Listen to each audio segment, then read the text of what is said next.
He was President Bush's third press secretary, brought in to revitalize a second-term administration increasingly unpopular and off-message. Tony Snow brought to the job the credentials of a journalist and the polish of a TV star. Tony already knows most of you, and he's agreed to take the job anyway. And I'm really glad he did. And the former conservative pundit took it despite being fresh off a bout with colon cancer.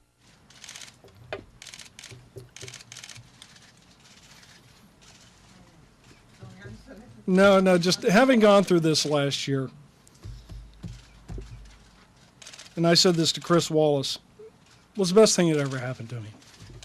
A natural wordsmith, Snow defended Bush policies with gusto and clearly relished the cut and thrust of his daily meetings with reporters. The Palestinians are not being bankrupted, Helen. What's happening, as you know, is that there is the Hamas is a terrorist organization. We do not give money to terrorist organizations. Snow was a young editorial writer when he first came to the White House to write speeches for Bush's father.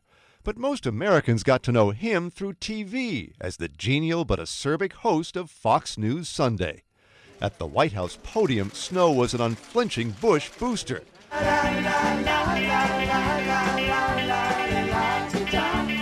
But away from it, he was a devout family man who cut loose playing flute with a rock band. And his time at the podium was fleeting. 10 months after starting, his cancer was back. In a recent series of CAT scans and PET scans and MRIs, we have found a small growth in my lower abdomen. Blood tests are negative, PET scans are negative, but out of an aggressive sense of caution, I'm going to go in for surgery on Monday and have it removed. Aides were in tears, reporters stunned. And I'll miss you each and every day, especially when I'm sore and filled up with drugs.